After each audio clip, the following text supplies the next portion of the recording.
الحمد لله نحمده ونستعينه ونستغفره ونؤمن به ونتوكل عليه ونعوذ بالله من شرور أنفسنا ومن سيئات أعمالنا من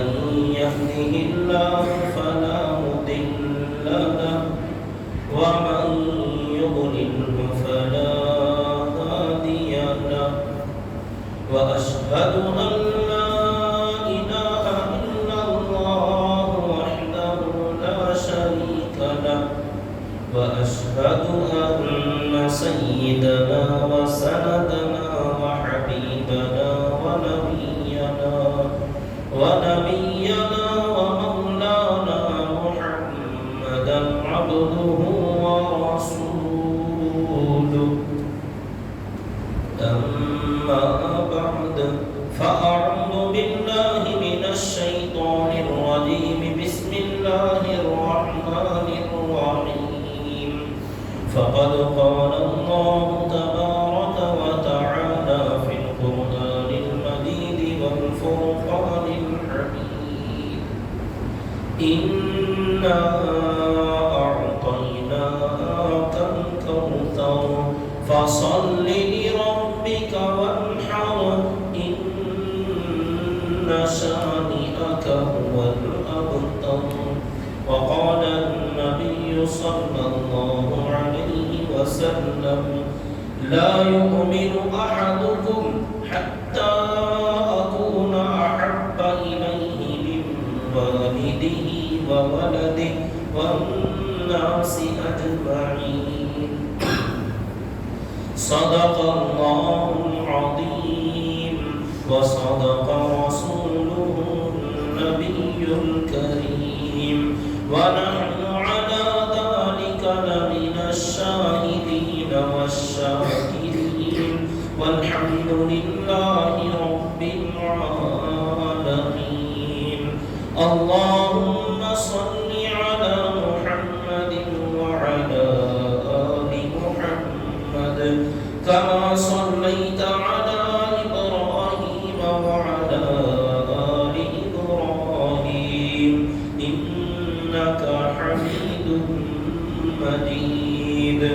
اللهم بارك على محمد وعلى آل محمد كما باركت على إبراهيم وعلى آل إبراهيم إنك حميد مجيد محترم بزرگان اسلام و برادران ملت اور میرے معزز سامعین کرام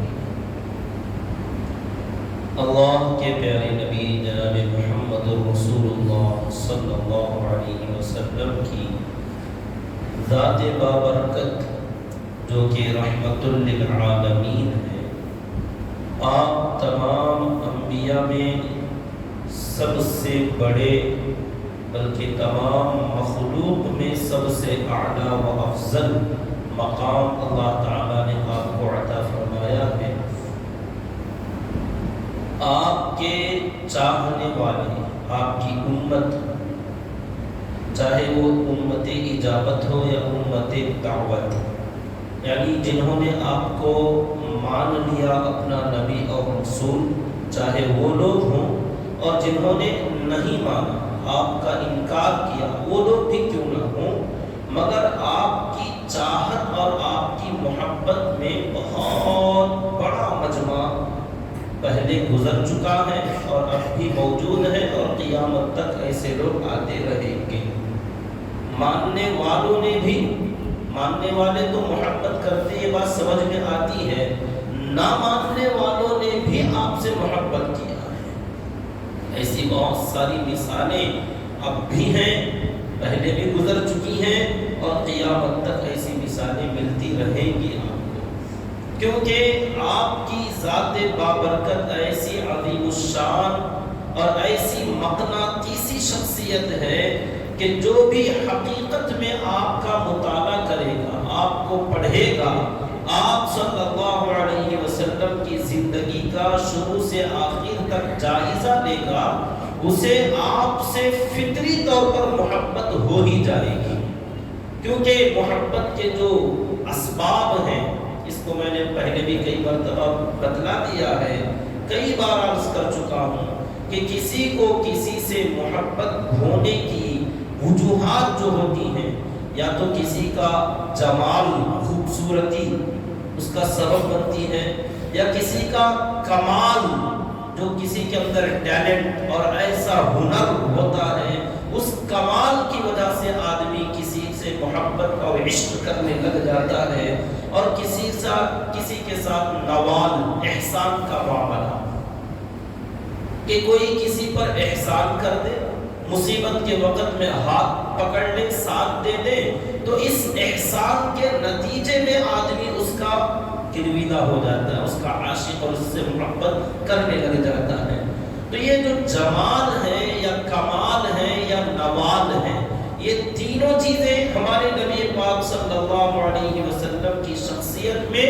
علی وجہ الاتم موجود ہے، یعنی مکمل طریقے سے جمال ایسا کہ آپ کے جیسا تو کئی مرتبہ عرض کر چکے میں، اور آپ اچھی طریقے سے جانتے ہیں کہ آپ کا کوئی ثانی نہیں، آپ کی کوئی مثال نہیں پیش کر سکتے مخلوق کے اندر۔ اما عائشہ رضی اللہ تعالی عنہ فرمایا کرتی تھی کہ مصر کی حسیناؤں نے حضرت یوسف علیہ السلام کو جب دیکھا پہلی مرتبہ، تو اس وقت میں انہوں نے اپنے ہاتھ میں موجود سیب کے بجائے ہاتھ کو کاٹ دیا تھا۔ اگر حضرت یوسف علیہ السلام کی جگہ میرے نبی کو دیکھ لیتی تو وہ مصر کی حسینائیں اپنے ہاتھ کی جگہ اپنا دل کاٹ لیتی۔ تو یہ حسن و جمال کی اعلیٰ ترین مثال ہے، بہترین اس کی تصویر کشی ہے جو اما عائشہ رضی اللہ تعالیٰ عنہ نے بتلایا کہ حضرت یوسف علیہ السلام کی حسن میں مثال دی جاتی ہے کہ ایسے بہترین حسن کے ساتھ اللہ نے ان کو پیدا فرمایا تھا کہ آدھا حسن اللہ تعالیٰ نے ساری مخلوق کو بانٹا، اور آدھا حسن اکیلے حضرت یوسف علیہ السلام کو اللہ نے دیا۔ ساری مخلوق میں جو خوبصورتی نظر آتی ہے، یہ ساری خوبصورتی پورے حسن کا آدھا حصہ ہے، اکیلے حضرت یوسف علیہ السلام کے پاس آدھا حسن موجود تھا۔ تو اندازہ لگائیں کتنے حسین رہے ہوں گے۔ تو ایسے حضرت یوسف علیہ السلام کے بارے میں حضرت عائشہ رضی اللہ تعالیٰ عنہ فرماتی تھی کہ قرآن میں اللہ نے فرمایا ہے کہ جب حضرت یوسف علیہ السلام کو لوگوں نے، عورتوں نے دیکھا، فَقَطَّعْنَ أَيْدِيَهُنَّ، اپنے ہاتھوں کو کاٹ دیا تھا، وہی عورتیں اگر میرے نبی کو دیکھ لیتی نا تو یہ حسن کے ساتھ جمال میرے نبی کے اندر موجود ہے، تو یہ حسن اور جمال جب مل جاتے ہیں تو ایسی بہترین شخصیت پھر دنیا میں کوئی نہیں ہے، تو اپنے دلوں کو کاٹ لیتی۔ تو میرے ہاتھ جمال اعلیٰ درجے کا، کمال کے ایک ایک ٹیلنٹ، ہنر، اور اسی کے اوپر ہم ساری سیرت بیان کرتے ہوئے آ رہے ہیں کہ ہمارے نبی پاک صلی اللہ علیہ وسلم جس لائن میں گئے، جس شخصیت کا کردار آپ نے نبھایا اعلیٰ درجے کا، اگر آپ بیٹے بن کر زندگی گزار رہے ہیں تو ایسا بیٹا دنیا میں کسی نے دیکھا نہیں۔ باپ کا انتقال پہلے ہو چکا، والدہ کا سایہ چند دنوں کے لیے ملا، لیکن دایا اپنی پالنے والی دائی حلیمہ کی یہاں رہے تو دائی حلیمہ کی کارگزاری پہلے گزر چکی کہ لے جانے کے بعد انہوں نے کیسے آپ سے محبت کیا اور کیسے پروان چڑھایا، کیسے والہانہ محبت کرتی تھی کہ وعدے کے مطابق 2 سال کے بعد لا کر واپس کرنا تھا، لیکن واپس چھوڑنے کو دل نہیں کر رہا تھا، حالانکہ یہ اجرت کے اوپر لے گئی تھی، یہ کاروبار تھا ان کا۔ اس زمانے میں اس علاقے کی عورتیں ایک کرائے کے لیے دودھ پلایا کرتی تھی، اجرت کے لیے دودھ پلایا کرتی تھی اور بچوں کی پرورش کیا کرتی تھی۔ 2 سال کے بعد چھوڑنے کا معاہدہ تھا، لیکن اصرار کرنے لگی کہ مکے میں وبا پھیلی ہوئی ہے، آب و ہوا خراب ہے، یہاں اگر یہ بچہ رہے تو کہیں طبیعت خراب نہ ہو جائے، چند دن اور میرے ساتھ رہنے دیا جائے تو 2 سال کی جگہ مزید ایکسٹرا 2 سال کے لیے لے کر جاتی ہے۔ تو یہ اعلیٰ درجے کی مثال ہے کہ بیٹا ہو کر آپ نے جو کردار نبھایا، اور آپ بھائی بنے تو بہن شیما سے آپ پوچھیں کہ بہن شیما ضد کرتی تھی کہ بھائی کو میرے ساتھ بھیجا جائے تو میں بکریاں چرانے جاؤں گی ورنہ نہیں جاؤں گی۔ ماں پوچھتی وجہ کیا ہے تو کہتی تھی بچہ اگر بھائی ساتھ میں ہو تو میرا کام آسان ہو جاتا ہے، مجھے محنت زیادہ کرنی نہیں پڑتی۔ اپنے بھائی کے ساتھ دائی حلیمہ کا اور ایک بیٹا تھا جو بھائی تھا حضرت محمد صلی اللہ علیہ وسلم کا، اس بھائی کا حق آپ نے ادا کیا کہ سینے کے اندر دودھ پینے کے لیے بھی آپ نے حصہ کر رکھا تھا، اپنے بھائی کے لیے جو حصہ آپ نے مقرر کر رکھا تھا بائیں جانب کا، ادھر سے آپ نے کبھی بھی دودھ نہیں پیا۔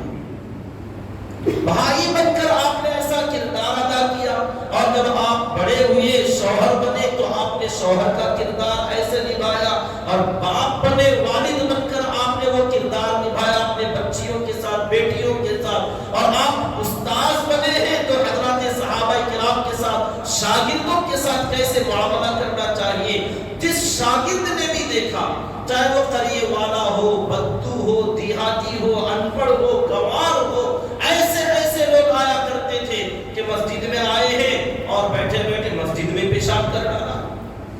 بڑا آدمی، عقل مند آدمی، اتنا بھی سدھ نہیں، اتنا بھی پتا نہیں کہ استنجا کہاں کرنا چاہیے، دیکھا کہ خالی جگہ ہے، کونے میں جا کے پیشاب کر ڈالا۔ صحابہ کرام مارنے کے لیے دوڑتے ہیں، چیختے ہیں، چلاتے ہیں کہ مسجد میں کیا کر دیا؟ آپ نے فرمایا چھوڑ دو اس کو، کر لینے دو۔ جب وہ فارغ ہو گئے تو آپ نے فرمایا وہاں پانی دے دو، صاف کر دو، اور انہیں بلایا۔ وہ کہتے ہیں مجھے نہ آپ نے ڈانٹا، لوگوں نے گھور گھور کر دیکھا، کسی نے ڈانٹا مجھے، مگر قربان جاؤں آپ کے جیسا استاذ میں نے نہیں دیکھا کہ آپ نے نہ مجھے برا کہا، بھلا کہا، نہ ڈانٹا، نہ ڈپٹا، نہ پورا، بلکہ آپ نے پیار سے سمجھایا کہ یہ اللہ کی عبادت کا گھر ہے، یہاں گندگی نہیں کرتے۔ استاذ بن کر ایسا کردار، میدان جنگ میں جائیں تو میدان جنگ کے کارنامے آپ کے سامنے آ رہے ہیں پہلے سے، اور آپ نے حضرات صحابہ کرام کو لے کر ہر میدان میں جو اخلاقی تربیت کی، عبادت کے لین سے آپ نے جو تربیت کی، امامت کر کر آپ نے جو طریقہ بتلایا، ہر لین کے اندر آپ کا جو کمال تھا، بہت بڑے بڑے سپہ سالاروں میں، میدان جنگ کے بڑے بڑے جنگجوؤں میں سے خالد بن ولید رضی اللہ تعالی عنہ کا نام آتا ہے۔ ابھی تک سیرت کے اندر ان کا نام زیادہ نہیں آیا، آگے کے واقعات میں آئے گا۔ وہ اسلام لاتے ہیں تو سبب بتاتے ہیں کہ میدان بدر کا کارنامہ، اگرچہ کہ میدان بدر میں حضرت خالد رضی اللہ تعالی نہیں آئے تھے، لیکن کارگزاری سنا کہ ہمارے 1000 تھے اور ان کے 300، اور ہمارے پاس سب کچھ موجود تھا، ان کے پاس کچھ نہیں، مگر وہ کامیاب ہو گئے اور ہم ہار گئے۔ تو مجھے سمجھ میں نہیں آیا کہ یہ ہوا کیسے۔ پھر احد کے میدان میں خود آئے، اور جب انہوں نے اپنے آنکھوں سے دیکھا کہ کبھی بھی ان کو ہم نے میدان جنگ میں جاتے ہوئے نہیں دیکھا، لیکن جنگ کا میدان اتنے اچھے طریقے سے ہینڈل کرنا اور اتنے اچھے انداز میں فوج کو ترتیب دینا، اور ایسے طریقے سے وہ دھرا، وہ پہاڑی کے راستے کو بند کرنا اور صحابہ کرام کی ایسی ترتیب دینا، یہ کمال، یہ ٹیلنٹ میدان جنگ کا کوئی آدمی کئی سال وہاں بتائے تب جا کر بھی، بڑے بڑے سورماؤں کے ساتھ میں کام کرے تب جا کر بھی ایسا ٹیلنٹ اور ایسا ہنر میدان جنگ کا پیدا ہونا بہت مشکل ہے۔ لیکن آقا جو پہلی مرتبہ میدان جنگ میں آ رہے ہیں، بڑے بڑے سپہ سالاروں کو اچھومے میں ڈال دیا کہ ایسا کمال آپ کے پاس آیا کہاں سے؟ تو کمال بھی اعلیٰ درجے کا، جس لائن میں آپ جائیں، کاروبار کے لائن میں جائیں،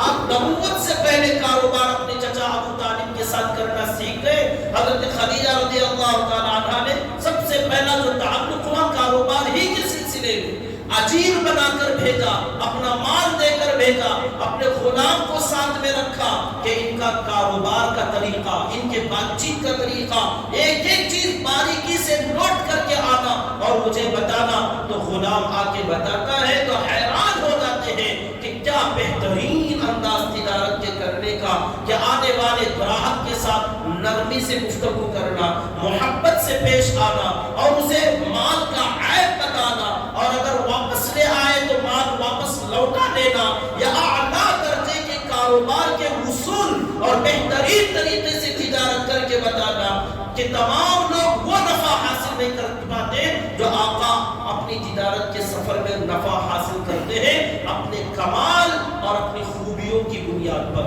اگر آپ کمالات دیکھنا چاہیں جس لائن میں جو بندہ جس فیلڈ کا، جس مائنڈ کا، جس ذہنیت کا ہے، وہ اس لائن سے آقا کے کردار کو پڑھے،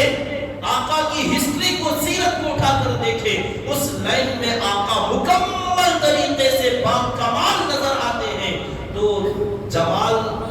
دوسری چیز کمال، اور تیسری چیز نوال یعنی احسان کرنا لوگوں کے اوپر۔ جو آپ کی زندگی میں لوگ موجود تھے ان کے اوپر آپ نے جو احسان کیا سو کیا، کہ جو تھا آپ نے نوازا، جس نے مانگا سب کو دیا، اور کبھی آپ نے لا کا لفظ نہیں بولا کہ نہیں ہے، نہیں ہے کا لفظ آپ نے نہیں بولا۔ اگر آپ کے پاس نہیں ہوتا تھا تو آپ نے صحابہ کو کہہ رکھا تھا، فرما دیا تھا حضرت بلال رضی اللہ تعالیٰ عنہ سے کہ اگر کوئی بھی ضرورت مند ہمارے گھروں کے پاس آئے، میں رہوں یا نہ رہوں، میرے پاس کچھ ہو یا نہ ہو،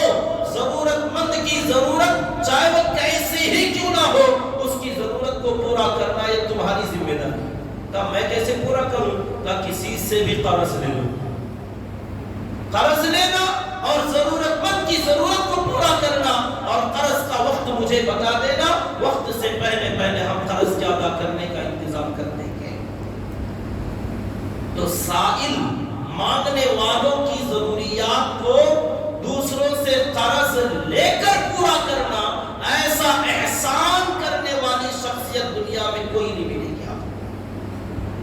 کہ قرض خواہ آتے تھے، بعد میں سختی کرنے لگتے تھے، وقت سے پہلے آ کر لوگوں نے گستاخیاں کی کہ لیتے ہو تو دینے کا نام نہیں، وقت کتنا ہوگا، حالانکہ ابھی ٹائم باقی ہے، اس سے پہلے بھی لوگوں نے آ کر گستاخیاں کی۔ حضرت عمر رضی اللہ تعالیٰ عنہ ناراض ہوئے اور سامنے والے کو ڈانٹا کہ تم کیسے بات کرتے ہو؟ تو آقا نے فرمایا کہ عمر انہیں لے جاؤ،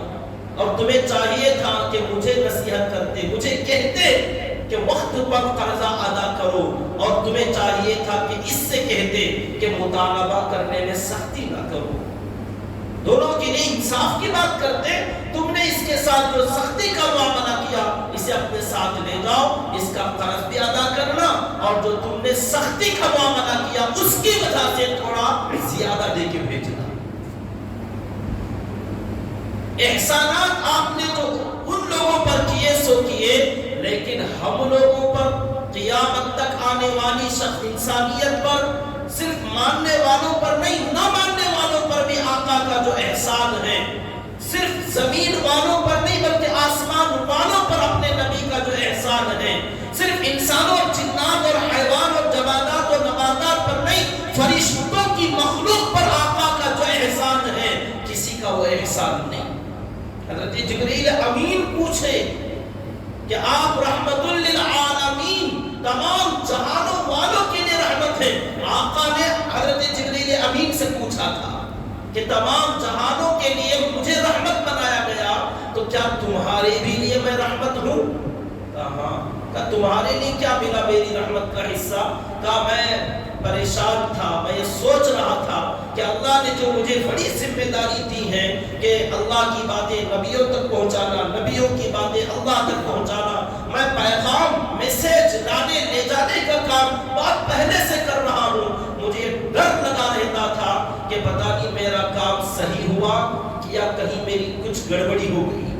مجھے ہمیشہ یہ خوف ستاتا رہتا تھا کہ کہیں کسی میسج، کسی پیغام کے پہنچانے میں مجھ سے کچھ کمی، کوتاہی، جلد بازی یا سستی نہ ہو گئی ہو۔ میں پریشان پریشان رہتا تھا، یا جیسا اللہ نے کہنے کے لیے کہا ہو ویسا میں نے پورا پورا کہا، یا اس میں کچھ کمی بیشی کر دیا، ڈاؤٹ میں رہتا تھا، شک میں رہتا تھا۔ آقا جب آپ تشریف لائے تو اللہ تعالیٰ نے آپ پر جو قرآن اتارا اس میں میرے کام کی تعریف اللہ نے کی۔ تو یہ آپ کا احسان مجھ پر ہے کہ آپ کے ذریعے سے مجھے معلوم ہوا کہ میں مطاع ہوں، امین ہوں۔ اللہ نے میرے بارے میں فرمایا میرا فرما بردار فرشتہ، امانت دار فرشتہ اللہ نے فرمایا، تو یہ آپ کی رحمت کا حصہ مجھے ملا۔ اور پوری دنیا والوں کے لیے آقا کا سب سے بڑا احسان یہ کہ کبھی بھی عمومی عذاب دنیا میں نہیں آئے گا۔ جیسے حضرت نوح علیہ السلام، حضرت موسیٰ علیہ السلام، حضرت صالح علیہ السلام، تمام نبیوں کی جو واقعات اللہ تعالیٰ نے بیان فرمایا، قوم عاد کے، ثمود کے، قوم لوط کے علیہ السلام، ان لوگوں کے اوپر جو عذابات عمومی طور پر آئے، ایسا عذاب اس امت پر نہیں آئے گا، اگرچہ کہ گناہ ویسی قوموں کے جو گناہ تھے اس سے بڑے بڑے گناہ اس امت کے اندر موجود ہیں، لیکن عذاب نہیں آئے گا۔ یہ آقا کی رحمت اور آقا کا احسان ہے پوری دنیا پر۔ تو محبت کرنے کے جو اسباب ہیں کسی کو کسی سے، تین اسباب، جمال، کمال، نوال، یہ تینوں چیزیں اعلیٰ درجے کی ہمارے نبی کی شخصیت اور ذات میں موجود ہیں۔ تو میں بات یہ شروع کیا تھا کہ اللہ کے نبی صلی اللہ علیہ وسلم جو بہت بڑی شخصیت، مخلوق میں بعد از خدا بزرگ، تو یہ قصہ مختصر کہ تمام مخلوق میں اللہ کے بعد سب سے بڑے بزرگ ترین شخصیت، تو آپ سے محبت کرنے والوں کی تعداد ہر زمانے میں پہلے بھی گزر چکی ہے، لاکھوں، کروڑوں، اربوں، کھربوں کی تعداد میں اب بھی موجود ہے، اور قیامت تک پتہ نہیں اور کتنے لوگ آنے والے ہیں۔ تو جہاں آپ کی محبت کرنے والوں کی تعداد بہت زیادہ ہے، وہیں پر ایک بات یہ بھی یاد رکھنا چاہیے کہ جو جتنا بڑا ہوتا ہے، جس کے جتنے چاہنے والے اور فالوورز ہوتے ہیں، اس کے اتنے ہی زیادہ دشمن اور ناپسند کرنے والے اور اس کے ساتھ عداوت کرنے والے بھی ہوتے ہیں۔ جو جتنا بڑا ہوگا اتنے ہی زیادہ، جس کے جتنے زیادہ محب ہوں گے اتنے ہی زیادہ اس کے ساتھ دشمنی کرنے والے اس کے عدو بھی ہوں گے۔ تمام نبیوں کی زندگیاں اٹھا کر دیکھیں تو کوئی ایک آدھ بڑا نام ملے گا کہ کسی زمانے میں نمرود تھا، کسی میں فرعون تھا، تو ایک ایک دو چار لوگ مل جائیں گے۔ ہمارے نبی پاک صلی اللہ علیہ وسلم کی اگر ہسٹری اور سیرت اٹھا کر دیکھیں تو اتنی لمبی تعداد، مکے کی زندگی سے لے کر مدینہ منورہ آنے کے بعد، مکہ مکرمہ کے کفار، مشرکین، مدینہ منورہ کے یہود اور نصارہ، اور اس کے بعد منافقین، 5 طبقوں کے ساتھ کفار و مشرکین، یہود و نصارہ اور منافقین جو اس امت کے اندر تھے، ماننے والوں کی جماعت میں تھے، اور پھر آپ کے اطراف و اکناف سے ہٹ کر باہر کے لوگوں میں سے کہاں کہاں کے رہنے والے لوگ آپ کی عداوت اور دشمنی میں اور آپ کے ساتھ نفرت کرنے میں، آپ کے ساتھ دشمنی نکالنے میں لگے ہوئے تھے۔ یہ بھی ایک لمبی آپ کو لسٹ ملے گی ایسے لوگوں کی۔ تو ہمارے نبی پاک صلی اللہ علیہ وسلم کے ساتھ محبت کرنے والوں کا بھی ایک بڑا سلسلہ رہا ہے اور بڑی جماعت رہی ہے، اور دشمنی کرنے والوں کی بھی ایک بڑی جماعت رہی ہے، اور اب بھی ہے اور قیامت تک رہے گی۔ جیسے کہ حالات فی الحال جو چل رہے ہیں، جگہ جگہ غلط بیان بازی اور آقا کی شان میں گستاخیانہ کلمات، تبصرے، جملے، طرح طرح کے الفاظ، اور آپ کے اوپر بحث مباحثہ اور غلط سلط الفاظ، اور آقا کی سیرت کو غلط سلط توڑ مروڑ کر پیش کرنا، اور آقا کی شبیہ کو بگاڑنے کی کوشش کرنا، یہ پہلے بھی ہوا ہے، اب بھی ہو رہا ہے، آگے بھی ہوتا رہے گا، یہ تو معمولی بات ہے۔ انہی کے بالمقابل ہمارے جو چاہنے والوں کی جو جماعت ہے، ان کا بھی ایک بہت بڑا رول ہر زمانے میں رہا ہے، اسے ہم بھی ان کے مقابلے میں ادا کرتے رہنا چاہیے۔ وقتاً فوقتاً حالات جیسے ہوں گے اس کے حساب سے جواب۔ اللہ کے نبی صلی اللہ علیہ وسلم کی مکہ مکرمہ کی زندگی میں جو اولاد ہوئی، تقریباً تمام اولاد مکہ مکرمہ میں اور حضرت خدیجہ رضی اللہ تعالی عنہا ہی سے ہوئی۔ 4 بیٹیاں زینب، رقیہ، ام کلثوم، فاطمہ رضی اللہ تعالی عنہن، چاروں کی چاروں بیٹیاں حضرت خدیجہ رضی اللہ تعالی عنہا سے پیدا ہوئی، اور حضرت خدیجہ مکہ مکرمہ ہی میں انتقال کر گئی۔ مدینہ منورہ جانے کے بعد کوئی اولاد، کوئی بیٹی پیدا نہیں ہوئی۔ ہاں بیٹے آپ کے 3 تو پکے، نام 5 آپ کو مل جائیں گے، قاسم، عبداللہ، طیب، طاہر، ابراہیم۔ یہ 5 نام اللہ کے نبی صلی اللہ علیہ وسلم کے بیٹوں کے نام ہیں۔ قاسم پہلا بیٹا ہے اللہ کے نبی صلی اللہ علیہ وسلم کا، اور یہ بیٹا آپ کی نبوت سے پہلے پیدا ہوا تھا، اسی لیے اللہ کے نبی صلی اللہ علیہ وسلم کی کنیت، عرب میں کنیت کے ساتھ بلانے کا بہت سلسلہ ہے آج بھی، کہ ابو القاسم، قاسم کے والد، قاسم کے باپ، ابا، تو آپ کا نام لوگ بلاتے تھے لیکن ساتھ میں کوئی کہ ابو القاسم، تو یہ قاسم کا جو لفظ آپ کے ساتھ لگا، یہ اسی بیٹے کی وجہ سے آپ کی کنیت پڑی ابو القاسم۔ تو پہلے لڑکے آپ کے قاسم، اس کے بعد ایک لڑکا عبداللہ، یہ تو پکا نبوت کے بعد پیدا ہوا، اس لیے اس بچے کا نام عبداللہ رکھا گیا۔ کیا اس کے بعد 2 بچے اور ہوئے جن کے نام طیب اور طاہر، تو اس حساب سے پھر آپ کے 5 بیٹے ہو جائیں گے، قاسم، عبداللہ، طیب، طاہر، 4 ہوئے۔ اور ایک مدینہ آنے کے بعد آپ کی ایک باندی تھی حضرت ماریہ قبطیہ رضی اللہ تعالی عنہا، ان سے مدینہ منورہ میں سن 9 ہجری میں جا کر آپ کو ایک بیٹا پیدا ہوا جن کا نام حضرت ابراہیم رضی اللہ تعالی عنہ، اپنے پردادا جد اعلیٰ کے نام پر ابراہیم رکھا گیا تھا۔ تو اس میں اختلاف ہے کہ یہ جو بیٹا پیدا ہوا نبوت کے بعد عبداللہ، اس بچے کے 2 صفاتی نام تھے، طیب، طاہر، پاک اور صاف، کیونکہ نبوت کے ملنے کے بعد پیدا ہوا، اس لیے اس بچے کو طیب اور طاہر کہا گیا۔ اگر ایک ہی بچے کے 3 نام ہو گئے، عبداللہ، طیب، طاہر، تو پھر بچے آپ کے 3 ہی لڑکے ہوئے، قاسم، عبداللہ، ابراہیم، اور طیب اور طاہر ایک ہی بچے کے 2 ایکسٹرا نام۔ بہرحال مجھے عرض کرنا ہے کہ اللہ کے نبی صلی اللہ علیہ وسلم کے جو اولاد مکہ مکرمہ میں ہوئی، لڑکیاں تو زندہ تھیں، چاروں کی چاروں لڑکیاں تھیں، زینب، رقیہ، ام کلثوم، فاطمہ رضی اللہ تعالی عنہا، سب بالغات بھی ہوئیں، شادیاں بھی ہوئیں، اولاد بھی ہوئی ان کی۔ لیکن جو لڑکے تھے، عرب والے لوگ لڑکیوں کی پیدائش کو عیب سمجھتے تھے، اپنی ذلت سمجھتے تھے، ان کو زندہ درگور کر دیا جاتا تھا، ان کو پالنا پوسنا اپنے اوپر بوجھ سمجھتے تھے۔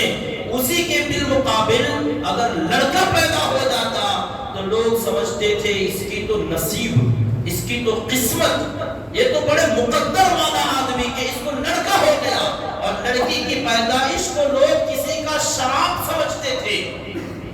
کسی کی بددعا کا اثر سمجھتے تھے۔ تو بہرحال آپ کی لڑکیاں تو ہیں، لیکن لڑکے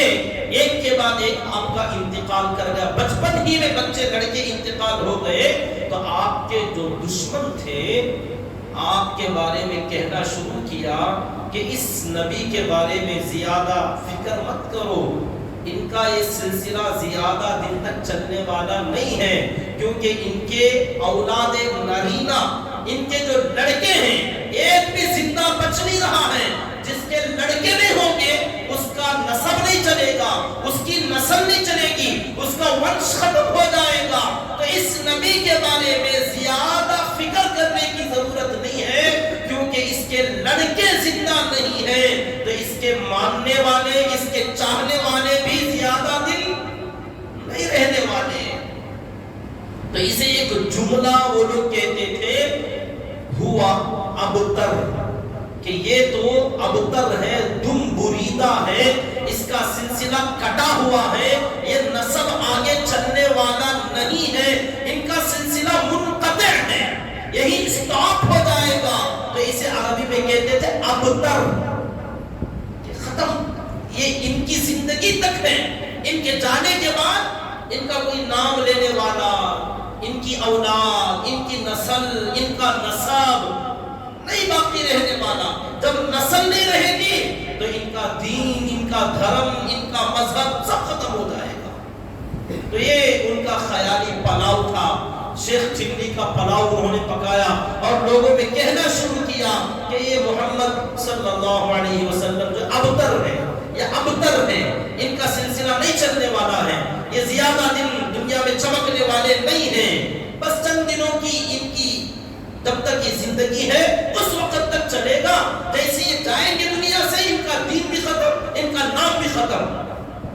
تو یہ سلسلہ، یہ باتیں چلتے چلتے لوگوں میں پھیلنے لگی، دشمنوں نے خوب پھیلایا، اللہ کے نبی صلی اللہ علیہ وسلم تک بھی یہ بات پہنچی۔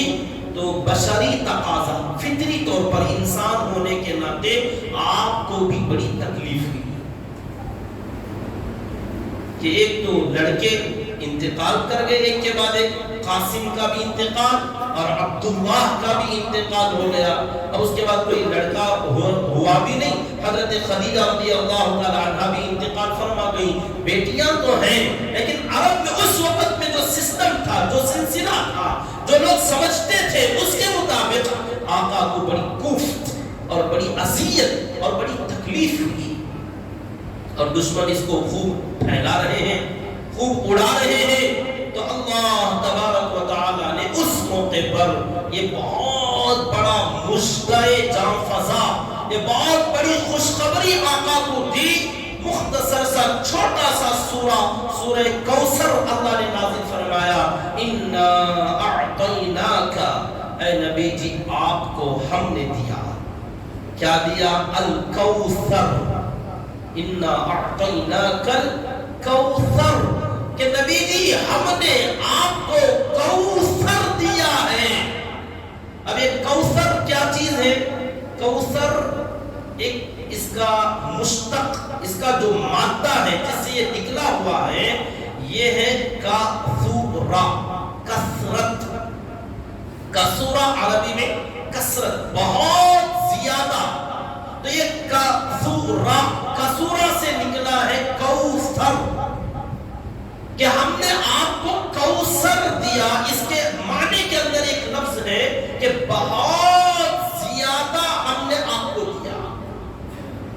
اور قرآن مجید کے بارے میں ہم نے کئی مرتبہ کا تفسیر کے اندر اسی کو بتانے کی کوشش کرتے ہیں کہ قرآن کا ایک ایک لفظ ایک ایک دریا، ایک ایک سمندر ہوتا ہے۔ اب یہ کوثر، بعض لوگ جو عام طور پر سمجھتے ہیں وہ حوض کوثر ہے، حوض کوثر بھی کوثر ہے، لیکن صرف حوض کوثر ہی کوثر نہیں، اللہ نے جو فرمایا بہت زیادہ ہم نے آپ کو دیا۔ تو یہ کوثر کیا چیز ہے؟ اگر اس پر غور کیا جائے، حضرات مفسرین نے فرمایا اللہ تعالیٰ نے اپنے نبی کو جو بھی دیا سب کوثر ہے۔ ہمارے نبی کا نام کوثر ہے، ہمارے نبی کے صفات کوثر ہیں، آپ کے اخلاق کوثر ہیں، آپ کا اجر کوثر ہے، کہ انک لاجرا غیر ممنون، بہت زیادہ اجر، وانک لعلی خلق عظیم، آپ کے اخلاق بہت بلند، کہ بہت زیادہ کوثر، بہت زیادہ۔ ہمارے نبی کا نام جو حضرت احمد یا حضرت محمد صلی اللہ علیہ وسلم، یہ بھی کوثر، بہت زیادہ، اتنا زیادہ، اتنا زیادہ، دنیا والوں نے ریسرچ کر کے ڈال دیا تحقیق کر کے کہ پوری دنیا میں سب سے زیادہ استعمال کیا جانے والا، سب سے زیادہ لکھا جانے والا، سب سے زیادہ رکھا جانے والا نام دنیا میں کوئی ہے وہ محمد ہے صلی اللہ علیہ وسلم۔ ہر امتی کو آپ دیکھ لیجئے اپنے نام کے آگے یا پیچھے محمد یا احمد لگائے بغیر اپنا نام نہیں رکھتا۔ تو یہ سب سے زیادہ دنیا کے ناموں کی ہسٹری میں آپ اٹھا کر دیکھیں محمد اور احمد، محمد اور احمد پوری دنیا میں۔ میں نے کہا اپنے نبی کو جو نام اللہ نے دیا وہ نام بھی کوثر ہے کہ سب سے زیادہ نام آپ ہی کا ہے، اور جو صفات آقا کے ہیں وَإِنَّكَ لَعَلَىٰ خُلُقٍ عَظِيمٍ، بڑے بڑے اخلاق اور بہت زیادہ آپ کے اخلاق۔ ایک تو صفات نہیں کہ اس پر بیان کیا جائے کہ ہمارے نبی کی یہ صفت تھی، یہ صفت تھی، یہ صفت تھی۔ کون سی صفت تھی جو آقا میں نہیں تھی؟ بہت زیادہ۔ اور آپ کی امت، آپ کی اولاد تو نہیں، لڑکے تو انتقال کر گئے، لیکن اللہ تعالیٰ نے جو دنیا کا نظام اب تک چلایا تھا کہ دنیا کے اندر نسب لوگوں کے چلتے تھے لڑکوں سے، لڑکوں کے ذریعے سے رشتے چلتے تھے، نسب چلتے تھے، خاندان چلتے تھے۔ نبی کے لڑکے انتقال کر گئے تو اللہ تعالیٰ نے دنیا کا سسٹم ہی چینج کر ڈالا کہ نبی کا سسٹم اور نبی کا نسب چلے گا تو لڑکیوں سے چلے گا۔ ہم نے تو اپنے نبی کے لیے اپنا سلسلہ چینج کر ڈالا، پوری دنیا کا سلسلہ چلا، پوری دنیا کا نظام چلا لڑکوں کے ذریعے سے، لیکن آقا کا نسب چلا بیٹی فاطمہ کے ذریعے سے رضی اللہ تعالی عنہ۔ کہ تم تو یہ سمجھتے ہو کہ دنیا کا سسٹم لڑکوں سے چلتا ہے، ہم نے تو اپنے نبی کے لیے سسٹم ہی کو چینج کر ڈالا، کیا کر لو گے؟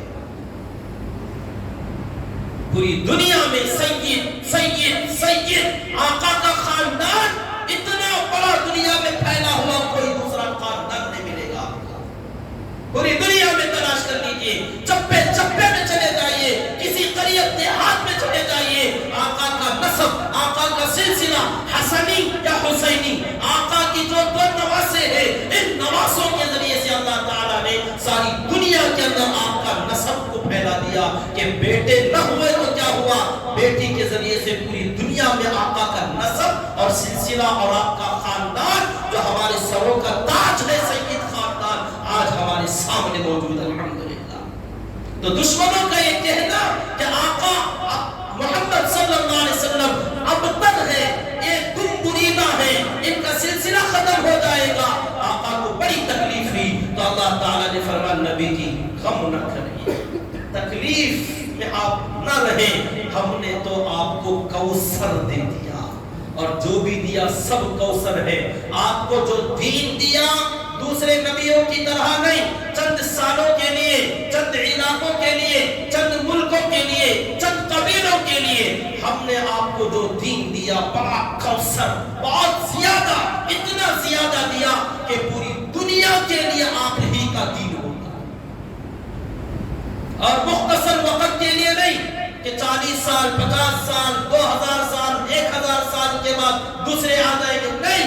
خاتم النبیین بنا دیا، اور قیامت جب تک نہیں آئے گی اس وقت تک دنیا میں آپ ہی کی نبوت اور آپ ہی کا دین باقی رہے گا۔ کوثر بہت زیادہ دیا ہے، ہم نے آپ کو جو بھی دیا بہت زیادہ دیا، قرآن دے دیا، یہ ایک علاقے کے لیے، ایک زمانے کے لیے نہیں، جگہ جگہ آپ کو قرآن کے نسخے، کسی بھی بستی میں چلے جائیں، کسی بھی دیہات میں چلے جائیں، کسی بھی ملک میں چلے جائیں، کوثر اتنا زیادہ قرآن کہ آپ کو کبھی بھی اس کی کمی محسوس نہیں ہوگی کہ قرآن نہیں ملا۔ قرآن کی تعلیمات ہر لائن سے اگر آپ دیکھتے جائیں تو اللہ تعالیٰ نے فرمایا نبی جی ہم نے آپ کو کوثر دیا۔ حضرت عبداللہ ابن عباس رضی اللہ تعالیٰ عنہما فرماتے ہیں جو بہت زیادہ اللہ نے اپنے نبی کو دیا، اسی کوثر میں ایک چیز ہے حوض کوثر بھی، اس کو تو کوثر ہی نام رکھ دیا کہ حوض۔ اللہ کے نبی صلی اللہ علیہ وسلم نے فرمایا وَإِنَّ لِكُلِّ نَبِيٍّ حَوْضًا، ہر نبی کا ایک ایک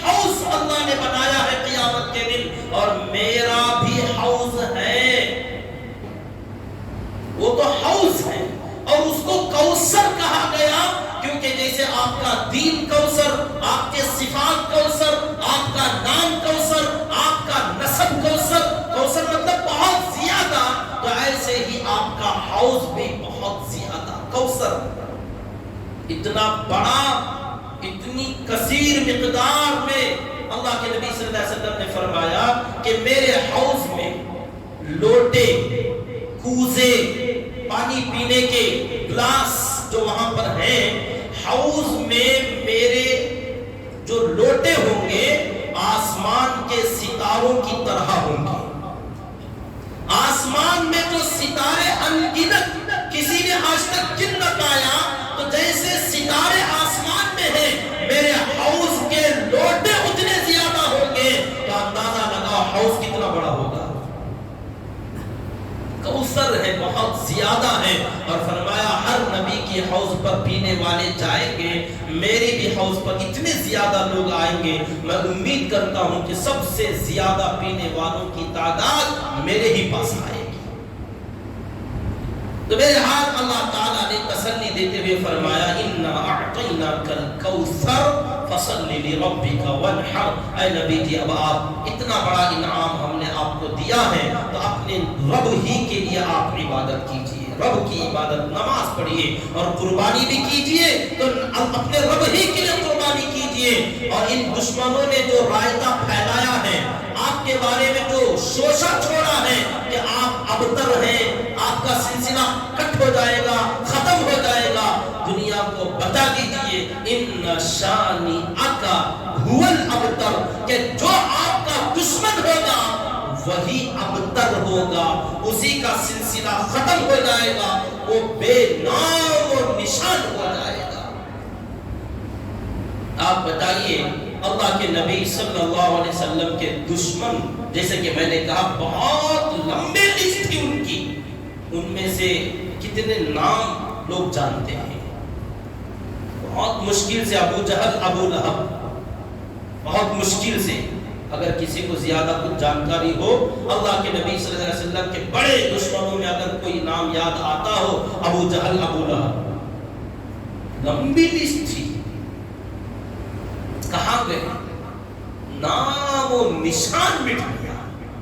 سیرت کی کتابیں پڑھتے ہیں تو اس کے اندر کچھ جانکاری کے لیے لوگوں نے نام لکھ دیے کہ عاص ابن وائل تھا، عقبہ ابن ابی معید تھا، ولید بن مغیرہ تھا، فلاں تھا، شیبہ تھا، ربیعہ تھا۔ یہ نام لوگوں نے وہاں پہچان کے لیے لکھے، یادداشت کے لیے نہیں، یاد رکھنے کے لیے نہیں، ورنہ امت نے تو ان کو کبھی کے بھلا دیا۔ ہم نے تو چھوڑو، خود ان کے لوگوں نے ان کو بھلا دیا، خود ان کے جو فالوورز تھے، ان کے جو چیلے چپاٹے تھے، انہوں نے خود ان کے نام یاد نہیں رکھے، اپنے بچوں کے نام انہوں نے نہ رکھا، اپنے باپ دادا کے نام پر اپنی اولاد کا نام انہوں نے نہیں رکھا۔ جیسے آج تک ہم اپنے آبا و اجداد کے ناموں پر، حضرات صحابہ کے ناموں پر، صحابیات کے ناموں پر اپنی اولاد، آپ کو ایک ایک صحابی کے نام پر سب کو ہزاروں کی تعداد میں لوگ مل جائیں گے، لیکن ان دشمنوں کے نام پر کوئی ایک عاص بن وائل دنیا میں ڈھونڈ کے لائیے، کوئی ایک عقبہ ابن ابی معید نام والا کوئی آپ ایک دنیا میں ڈھونڈ کر لائیے، ولید بن مغیرہ کوئی ایک ڈھونڈ کر لائیے، شیبہ اور ربیعہ نام کا کوئی ایک ڈھونڈ کر لائیے، دنیا میں آپ کو ان کا نام نہیں ملے گا۔ یہ ہم بتا رہے ہیں تو اب آپ کو سننے کو ملے گا، بعد میں لوگ اسے بھی بھول جائیں گے، کیونکہ اللہ کا وعدہ ہے جو میرے نبی کا دشمن ہوگا وہ بے نام و نشان ہوگا۔ ان شانئک هو الابتر، اگرچہ کہ ان کی نسلیں بہت تھیں، ان کی اولاد بہت تھی، ان کی اور بے نسل نہیں تھے، بے نسب نہیں تھے، ان کی بات، ان کی وراثت میں ان کے وارثین بہت تھے، اولادیں بہت تھیں، لیکن ان کا سلسلہ نہ چل سکا، ان کا خاندان نہ چل سکا، اور ہمارے نبی کی اولاد انتقال کر گئی، مگر آج تک سید خاندان اللہ اسے باقی رکھے، پھلے پھولے، اور ہمارے سامنے ہمارا سردار خاندان بن کر دنیا میں باقی رہے، کیونکہ یہ ہمارے نبی کا خاندان ہے صلی اللہ علیہ وسلم۔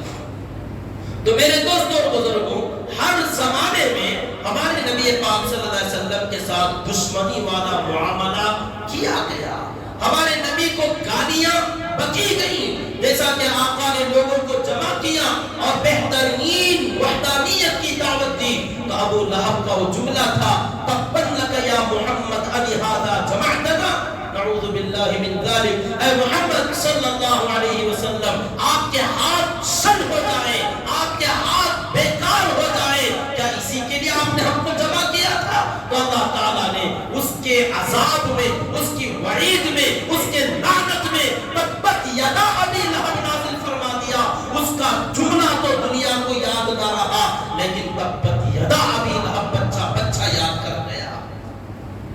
اور نماز میں ابو لہب کے لیے بد دعائیں اور اس کے نسل کے لیے بد دعائیں، اس کی بیوی کے لیے بد دعائیں، وامرأتہ حمالۃ الحطب فی جیدہا حبل من مسد، یہ بد دعائیں نمازوں کے اندر، مسجد حرام میں، مسجد نبوی میں، مسجد بیت المقدس میں اور محلے کی مسجدوں میں، یہ بد دعائیاں الفاظ اس کے لیے ہمیشہ کے لیے رہ گئی، کیونکہ جو نبی کا دشمن ہوگا اس کے لیے تو یہی نحوستیں، یہی شعور، یہی بد نصیبیاں ان کے مقدر میں اللہ تعالیٰ نے رکھ دیا ہے۔ تو پہلے والوں کا انجام بھی وہی ہوا، اب کے لوگوں کا بھی انجام وہی ہوگا، آئندہ کے لیے بھی وہی ہونے والا ہے۔ تو میرے حال ایک میں نے تمہید آپ کے سامنے رکھا، اصل بات یہ جب ایسا موقع آتا ہے، جب بھی دشمنان اسلام نے ہمارے نبی کی موجودگی میں ہو یا بعد میں ہو یا بہت بعد میں ہو یا اب ہو، جب کبھی بھی دشمنوں نے اس طریقے سے نبی کی شان میں گستاخیاں کی ہیں، آقا کی سیرت کو تھوڑا بگاڑنے کی کوششیں لوگوں نے کی ہیں، یا تو قرآن کے ذریعے سے یا سیرت کے ذریعے سے، تو اس وقت میں امت کا ایک کام ہمیشہ رہا ہے، وہ اس وقت بھی ہونا چاہیے، وہ یہ کہ امت نے اپنے نبی کی سیرت کو اٹھایا، قرآن مجید کی تعلیم کو لیا اور بہت زیادہ اس کا مطالعہ کیا، اس کو پڑھا۔ قرآن مجید کی آیتوں کے بارے میں کوئی اعتراض کرتا پہلے بھی تو لوگ ان آیتوں کا خلاصہ، معنی، مطلب، مفہوم، تفسیر لوگوں سے جانتے، علماء سے معلوم کرتے، پڑھتے، کوشش کرتے، اور صحیح جان کر ایسے غلط سلط جانکاری رکھنے والے ایسے دشمنوں تک صحیح تعلیم لے کر جاتے اور ان کو پہنچاتے کہ جناب آپ کو غلط فہمی ہوئی ہے، آپ کو مس گائیڈ کیا گیا ہے، کسی نے آپ کو ان آیتوں کا معنی اور مطلب اپنے ذہن سے گھڑ کر سمجھایا ہے، ورنہ تو اصل معنی اور مطلب یہ ہے، اگر اس کو آپ جان لو گے تو آپ بھی اس پر ایمان لا بیٹھو گے، یا ایمان نہیں لائے کم از کم اس کے غلط ہونے کا عقیدہ کو چھوڑ دو گے۔ اور نبی کی شان میں کسی نے انگلی اٹھائی ہے، کبھی کوئی اعتراض کیا ہے، تو امت کا یہ کام رہا کہ اپنے نبی کی سیرت کو مکمل طریقے سے جاننے کی کوشش کریں، اور اس کے بعد ایسے لوگوں تک صحیح معنوں میں یا تو تقریری طور پر یا تحریری طور پر یا خط و کتابت کے ذریعے سے کسی بھی طریقے سے جیسے ممکن ہوا اس طریقے سے ان لوگوں تک صحیح تعلیم پہنچانے کی کوشش امت نے کی ہے۔ جب بھی لوگوں نے اپنے نبی کے بارے میں، چاہے نبی کی زندگی میں کیوں نہ ہو، اگر کسی نے آقا کے بارے میں غلط عقیدہ رکھا ہوا ہے، غلط سوچ بنا لیا ہے، تو خود صحابہ یا اگر موقع ملتا اللہ کے نبی صلی اللہ علیہ وسلم خود سامنے حاضر ہوئے ہیں اور اپنا کردار خود پیش کر کے بتا رہے ہیں کہ ہم وہ نہیں ہیں جو تم سمجھے ہوئے ہو، ہم وہ ہیں جس کو تم نے سمجھا ہی نہیں۔ اب دیکھ لو موقع ملا، ہمارے ساتھ معاملہ کر لو، ہمارے ساتھ رہ لو، ہمارے ساتھ بات چیت کر کے دیکھ لو، ہمارے ذہنوں کو معلوم کر لو، تمہیں پتہ چلے گا کہ ہم اصل میں ہیں کیا۔ اور امت بھی بات بعد میں یہی کام کرتی رہی کہ جب جب بھی لوگوں نے اعتراض کیا، سوال کھڑے کیے، ان کو صحیح معنوں میں آقا کی سیرت بتائی، ان کو اس سے ہوشناس کرایا کہ تمہیں پتہ نہیں ہے کہ ہمارے نبی کی شخصیت کیا ہے، تم نے انجانے میں کچھ دشمنوں کی لکھی ہوئی کتابوں کو پڑھ کر یا کچھ لوگوں کی اسپیچ سن کر سستی شہرت پانے یا ناجائز مقاصد حاصل کرنے کے لیے ایسا کام وقتاً فوقتاً دنیا میں لوگوں نے کیا ہے۔ سستی شہرت پانے کے لیے لوگوں نے ایک بہترین ہتھیار کے طور پر استعمال کرنا شروع کر دیا کہ عالمی شخصیت پیغمبر اسلام کے بارے میں کوئی ایک دو جملے بول دیے جائیں تو سستی پبلسٹی مل جائے گی، شہرت مل جائے گی، پوری دنیا میں نام ہو جائے گا، چاہے بدنام ہی کیوں نہ ہو، نام تو ہو جائے گا نا، بدنامی میں بھی تو نام ہی ہے۔ کسی نے غلط فارمولا لوگوں کو دے دیا کہ بدنام ہوا تو کیا ہوا، نام تو ہو جائے گا، تو چلو نام کمانے کے لیے لوگوں نے اس طریقے کے غلط سلط حربے استعمال کر کے آئے دن دیکھنے اور سننے میں آتا ہے کہ فلاں جگہ، فلاں ٹی وی میں، فلاں چینل میں یا فلاں میسیج میں کسی نے ہمارے نبی کے بارے میں یوں کہہ دیا، کسی نے ایسا تبصرہ کر دیا، کسی نے ایسا جملہ بول دیا۔ یہ آج کل سستی شہرت پانے کے لیے بہت سارے لوگ اور غلط کچھ مقاصد کے لیے کہ اس ملک میں اہم معاملات کی طرف لوگوں کا ذہن نہ جائے، ایسی چیزوں میں لوگ بڑھتے رہے تو درمیان میں ایسے شوشے بار بار چھوڑتے رہتے ہیں تاکہ لوگ ان چیزوں میں الجھ کر اصل مدوں کو بھول جائیں۔ اور یہاں غلط سلط سیاست کرنے والے لوگ اسی طریقے سے دو مذہبوں میں نفرت ڈال کر اپنی پارٹیاں، اپنی جماعت کو متحد کرنے کی کوشش، یہ بہرحال جو بھی ناجائز ان کے مقاصد ہیں، ناجائز عزائم ہیں ان عزائم کو پورا کرنے کے لیے اس طرح کے وقتاً فوقتاً شوشے امت میں، دنیا میں لوگوں کے درمیان اپنوں اور غیروں کی طرف سے، کبھی کوئی اپنوں میں سے بھی کھڑا ہو جائے گا اور بہت سارے لوگ غیروں میں سے کھڑے ہوتے رہیں گے۔ ایسے موقع پر ہماری نوجوانوں کی، امت مسلمہ کے افراد کی ضرورت یہ ہے کہ صحیح تفسیر قرآن جان لیں، اس کو معلوم کریں کہ کون سی آیتیں ہیں جس کے بارے میں لوگوں کو اعتراض ہے اور ان آیتوں کا شان نزول کیا ہے، یہ آیتیں کب نازل ہوئیں، کیوں نازل ہوئیں، کس کے بارے میں نازل ہوئیں اور حقیقت میں ان آیتوں کا معنی کیا، مطلب کیا، اور وہ پورا ہو گیا یا ہونے والا ہے یا ہونے والا ہے تو کس طریقے سے ہونے والا، یہ تمام چیزیں امت مسلمہ کے افراد جانیں اور اپنے دوست و احباب تک ان چیزوں کو پہنچانے کی کوشش اور فکر، اور اپنے نبی کے بارے میں کسی کو اعتراض ہے، کوئی آپتی ہے تو ایسے لوگوں کو صحیح معنوں میں سمجھانے بجھانے کی کوشش کریں، لیکن اس کے لیے ضرورت ہے کہ خود پہلے جانیں۔ اسی کے لیے ہم نے بہت پہلے سیرت کا سلسلہ بھی شروع کیا تھا، تفسیر قرآن کا بھی سلسلہ الحمدللہ شروع ہوا تھا، دونوں چیزیں چل رہی ہیں۔ سیرت کا سلسلہ رمضان سے پہلے رکا ہوا تھا، انشاءاللہ اب سے اس کو شروع کر دیا جائے گا۔ ہماری بات خیبر کے واقعے تک پہنچی تھی، صلح حدیبیہ، تو اللہ کے نبی صلی اللہ علیہ وسلم عمرے کے ارادے سے تشریف لے گئے تھے، وہاں لوگوں نے عمرے سے روک دیا اور وہاں ایک صلح نامہ لکھا گیا تھا کہ 10 سال تک اب ہمارے تمہارے درمیان جنگ نہیں ہوگی۔ اب آقا وہاں سے مدینہ تشریف لائے تو اللہ تعالیٰ نے اس پر سورہ نازل فرمایا، اس سورے کا نام ہے سورہ فتح۔ فتح کامیابی،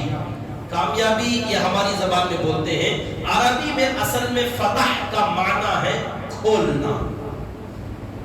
فتح الباب، دروازہ کھولنا، یہ فتح کہتے ہیں۔ عربی میں فتح کا معنی ہے بند چیز کو کھولنا، تو اللہ تعالیٰ نے سورہ فتح نازل فرمائی اور اس میں جملہ بھی یہی استعمال فرمایا، اِنَّا فَتَحْنَا لَكَ فَتْحًا مُبِينًا، کہ اے نبی جی ہم نے آپ کو کھلا فتح عطا فرما دیا، کھول دیا ہم نے آپ کے لیے دروازے۔ اب یہ فتح کیا تھی، آئندہ کے واقعات میں پتہ چلے گا کہ اب تک جو آپ صرف مکے والوں سے بھڑے ہوئے تھے، اب تک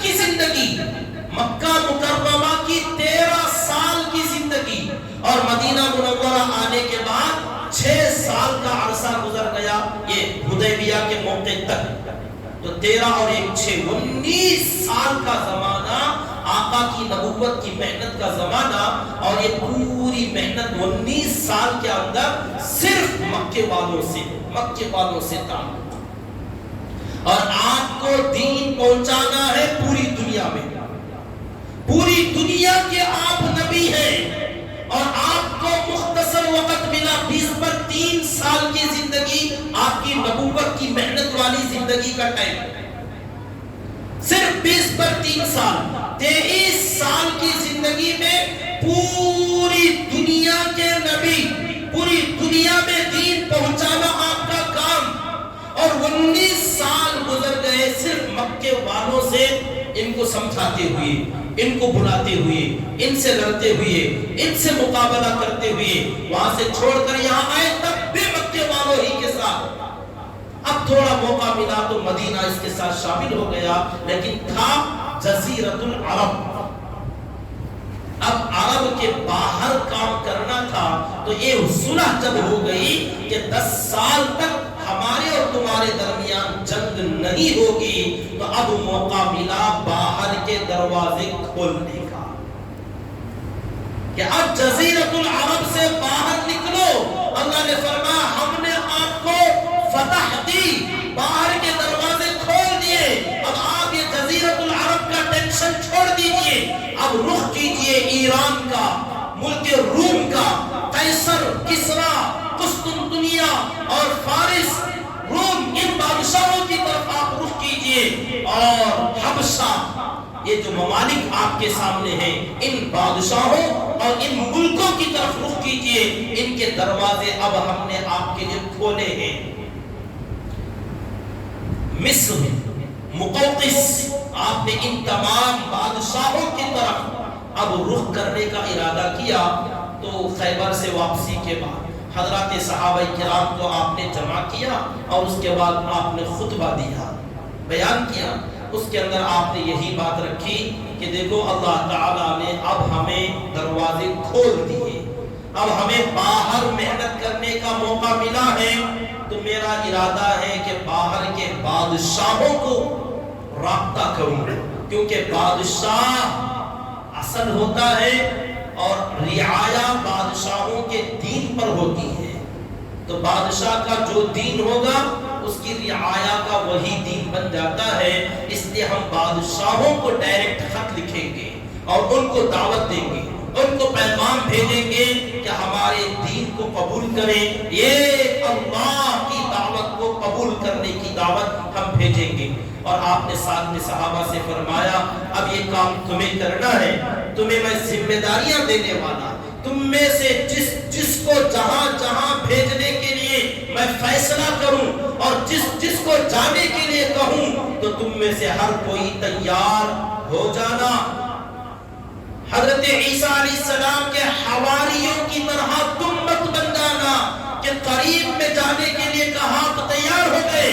دور جانے کے لیے کہا تو زمین پر بوجھل بن کر دب کر بیٹھ گئے، تم ایسے نہ بننا، تم میں سے جس کو جہاں جانے کے لیے کہوں تم سب تیار ہو جاؤ۔ تو حضرات صحابہ نے لبیک کہا کہ ہم سب تیار ہیں، ہم میں سے جس کا آپ نام لیں اور جس ملک میں جانے کے لیے کہے ہم آگے پیچھے سوچیں گے نہیں، آپ جب کہے نکل جائیں گے۔ یہ صرف سفر نہیں تھا،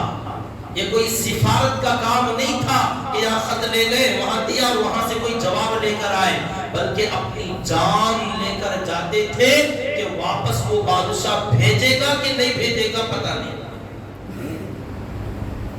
ابھی آپ نے یہ ارادہ کرایا، حضرات صحابہ کرام نے بڑا بہترین مشورہ دیا اپنے نبی صلی اللہ علیہ وسلم کو، وہ مشورہ حالات کے حساب سے، ماحول کے حساب سے تھا۔ صحابہ کرام نے رائے رکھی کہ نبی جی آپ بہت بڑا کام کرنے کا ارادہ کیے ہیں، بادشاہوں کے دربار میں ہمیں بھیجنا آپ چاہتے ہیں، اور آپ کا نامہ مبارک، آپ کا خط مبارک لے کر ہم جائیں گے، لیکن بادشاہوں کی ایک عادت ہے، بڑے بڑے لوگ کسی کا پیغام دیکھنا بھی پسند نہیں کرتے، پڑھنا بھی پسند نہیں کرتے، سننا بھی پسند نہیں کرتے، جب تک کہ اس پیغام پر بھیجنے والے کا مہر نہ ہو، اس کے اوپر سیل لگی ہونی چاہیے کہ بھیجنے والا کون ہے، کہاں سے آ رہا ہے، کس کی طرف سے آ رہا ہے۔ اگر مہر ہو تو وہ خط کھولیں گے، پڑھیں گے، سنیں گے، اور اگر مہر نہ ہو تو بادشاہ لوگ ایسے خطوں کو ردی کی ٹوکری میں ڈالتے ہیں، وہ نہ دیکھتے، نہ سنتے، نہ پڑھتے۔ تو آپ کو بھی چاہیے کہ اب آپ اپنی مہر بنائیں، سیل بنائیں، تاکہ خط بھیجیں تو اس خط پر آپ کی مہر لگنی ضروری ہے، تبھی اس خط کا فائدہ ہوگا۔ تو آپ نے حکم دیا کہ چلو میری مہر بناؤ، سیل بناؤ، اور سیل کی حفاظت کی جاتی ہے، بہت اہم چیز ہوتی ہے۔ تو مہر جو بنائی گئی آقا کی، وہ انگوٹھی میں بنائی گئی، چاندی کی انگوٹھی تھی، اور انگوٹھی کا جو نگینہ تھا وہ نگینہ بھی چاندی ہی کا تھا، کوئی اسٹون، کوئی ہیرا، کوئی کنکر، کوئی پتھر اس کے اندر نہیں ڈالا گیا۔ اسی چاندی کے فلیٹ کے اندر اوپر کے حصے میں اس کے اندر کندہ کیا گیا، کھودا گیا، لکھا گیا 3 ورڈ، 3 الفاظ تھے، محمد رسول اللہ، اللہ کا رسول محمد صلی اللہ علیہ وسلم۔ یہ 3 الفاظ تھے، محمد رسول اللہ، لیکن پڑھتے تو ایسے محمد رسول اللہ، لیکن لکھا گیا نیچے سے محمد رسول اللہ، کیونکہ اللہ کا نام اوپر آئے، تو یوں لکھا گیا، نیچے محمد، اس کے اوپر رسول، اس کے اوپر اللہ، تو محمد رسول اللہ صلی اللہ علیہ وسلم۔ یہ مہر سیل کے اندر رکھی گئی اور یہ انگوٹھی بنائی گئی، اور آقا نے اپنے ہاتھ میں انگوٹھی پہلی مرتبہ اب پہنا، اس سے پہلے آپ نے انگوٹھی نہیں پہنا، اور انگوٹھی پہننا کوئی سنت نہیں، ضرورت ہے۔ انگوٹھی ضرورت کے لیے آقا نے پہنا، تو یہ انگوٹھی کا استعمال کوئی سنت میں نہیں آتا۔ بعض لوگ انگوٹھی کا شوق کرتے ہیں تو ان کے لیے اجازت ہے، یہاں ہمارے نبی نے ضرورت کے لیے ہی کیوں نہ ہو پہنا تو ہے، تو پہننا جائز ہے، لیکن سنت نہیں ہے۔ بعض کام ضرورت کے ہوتے ہیں، بعض کام خالصتاً للنبی ہوتے ہیں، بہرحال آقا نے استعمال کیا ہے، تو امت بھی اگر سنت کے لیے استعمال کرنا چاہے، مگر سنت کے لیے استعمال کرنے والے وہ لوگ ہونے چاہیے جو پوری سنتیں استعمال کر چکے ہوں۔ پوری سنتیں ہو گئیں، انگوٹھی کی ایک سنت باقی ہے، عمل کر لو، سر سے پیر تک ایک بھی سنت نہیں، صرف انگوٹھی زندہ باد۔ یہ سنت کا ڈھونگ ہے، سنت کا نام آپ لیتے ہو، سنت کا شوق نہیں۔ اگر واقعاً سنت کے گرویدہ ہو تو آپ کے بال، آپ کا چہرہ، آپ کا حلیہ، آپ کا لباس، ساتھ ساتھ ماشاءاللہ نبی نے انگوٹھی ڈالی تھی، آپ بھی ڈال لیجیے سنت سمجھ کر، ورنہ تو آج کل جو لوگ استعمال کرتے ہیں وہ اسٹائل کے لیے۔ بہرحال اللہ کے نبی صلی اللہ علیہ وسلم نے انگوٹھی بنائی، اس کے اندر آپ کی سیل بنی، سب سے پہلا خط آپ کا کس بادشاہ کو لکھا گیا، زندگی باقی رہی، انشاءاللہ اگلا جمعہ عرض کر لیں گے۔ اللہ تعالیٰ سے دعا کریں کہ اللہ رب العزت قرآن مجید کی تفسیر اور اللہ کے نبی صلی اللہ علیہ وسلم کی سیرت کو تفصیل کے ساتھ مکمل طریقے سے عرض کرنے کی، بیان کرنے کی اللہ تعالیٰ ہمیں توفیق دے، اور آپ سے گزارش ہے آپ بھی اللہ سے دعا کریں کہ اللہ رب العزت اس سے فائدہ اٹھانے کی توفیق آپ کو بھی عطا فرمائے۔ آمین وآخر دعوانا الحمدللہ رب العالمین۔ جاتے ہوئے مسجد کے اخراجات کے لیے خوب دل کھول کر تعاون کرتے ہوئے جائیں، جو حضرات سنت نہیں پڑھے